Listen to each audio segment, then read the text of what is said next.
Hello friends, कैसे हैं आप सब। वेलकम बैक टू अकाउंट पाठशाला। तो हम पढ़ रहे हैं process and bases of accounting of class 11। तो इसका हमने पार्ट 1 ऑलरेडी कंप्लीट कर लिया है और आज हम इसका पार्ट 2 करने वाले हैं।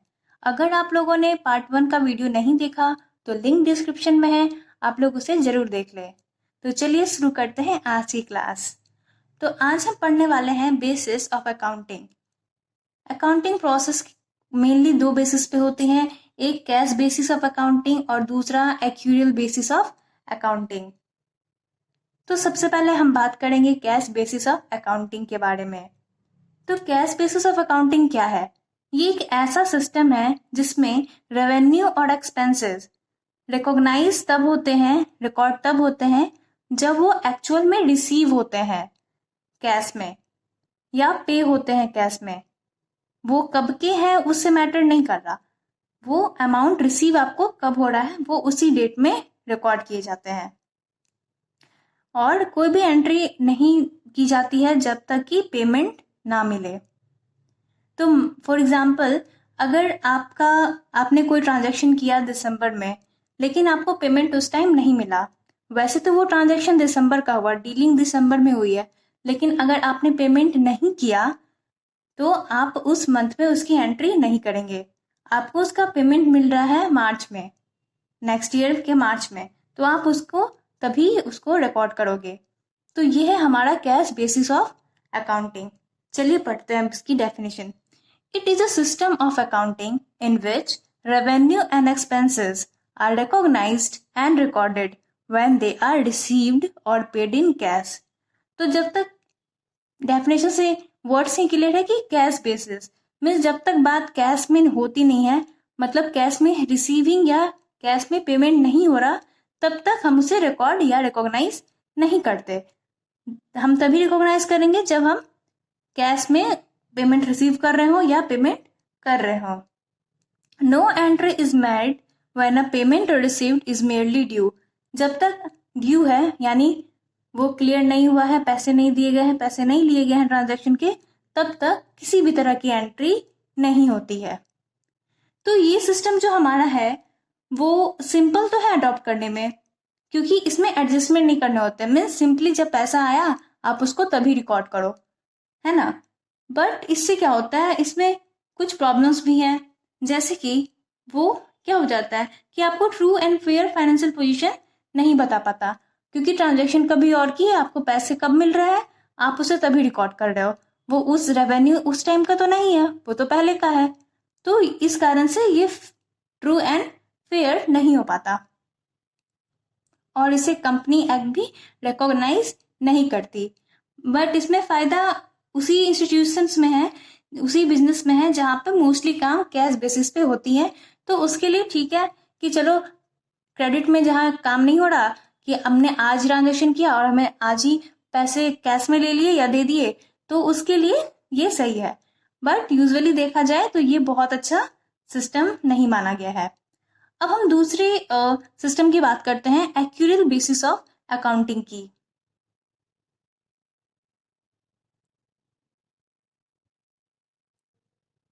इस सिस्टम में क्या होता है कि जब आप रेवेन्यू रिकॉग्नाइज तभी करोगे जब वो एक्चुअल में होता है। मीन्स जैसे कि मैंने आपको एग्जांपल दिया था कि आपने कोई ट्रांजैक्शन, आपने गुड्स बेचे, ठीक है, आपने गुड्स बेचे मार्च में, तो आप उसी मंथ में उसे नोट करोगे कि आपने मार्च में गुड्स बेचे हैं। अगर आपको पेमेंट अप्रैल में मिल रहा है तो वो मैटर नहीं है, आप उसको रिकॉर्ड करोगे कब, जब आपने एक्चुअल में ट्रांजैक्शन किया। तो it is a system of accounting in which revenue is recognised when it is earned and expenses when they are incurred rather than they are paid. तो वो कब पे हो रहा है उससे मतलब नहीं है, आपने एक्चुअल में ट्रांजेक्शन किया कब, इसमें वो मैटर करता है। और ये मैटर जो है इसे कंपनीज एक्ट रिकॉग्नाइज भी करती है।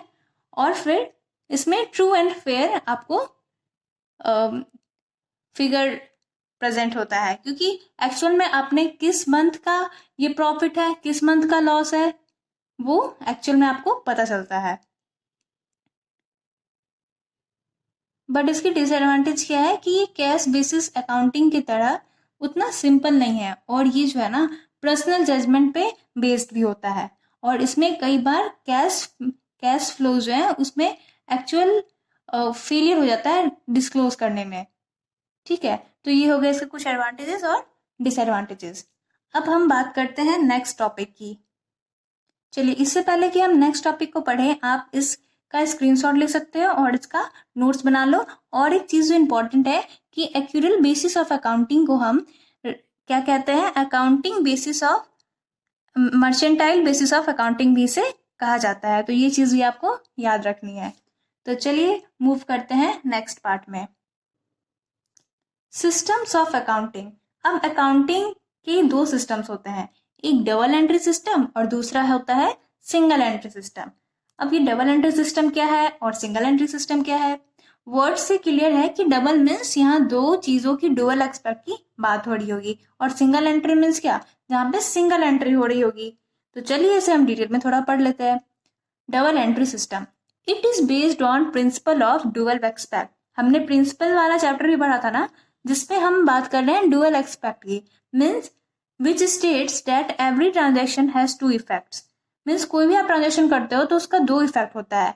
मान लो कि आप कार बेच रहे हो, तो आप कार दे रहे हो, तो एक तो हो गया कि आप कुछ दे रहे हो, तो वो एक एक्सपेक्ट हो गया।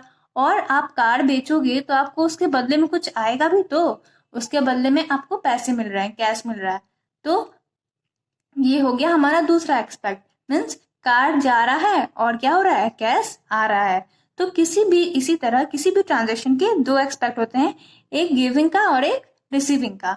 आप कुछ रिसीव करते हो और उसके बदले में कुछ देते हो, यानी तो आप कुछ देते हो उसके बदले में रिसीव करते हो। मीन्स इसमें दो एक्सपेक्ट्स होते हैं। The basic principle followed is every debit must have a credit. Means अगर आपको कुछ डेबिट हो रहा है तो उसके बदले कुछ क्रेडिट भी हो रहा होगा, है ना। It is a complete, accurate and more reliable system. तो ये कंप्लीट सिस्टम है जहां दोनों एक्सपेक्ट को रिकॉर्ड किया जाता है, इसलिए ये क्या होता है, एक्यूरेट भी होता है। आप इससे बाद में मैच भी कर सकते हो, क्योंकि डुअल सिस्टम है तो आप दोनों तरफ से उसको मैच कर सकते हो, इसलिए इसमें क्या होता है, ज्यादा एक्यूरेसी रहती है। एंड मोर रियलेबल, आप इस पे ज्यादा रिलाई कर सकते हो, इस पे ज्यादा भरोसा कर सकते हो। नाउ हमारा सेकंड सिस्टम है सिंगल एंट्री सिस्टम।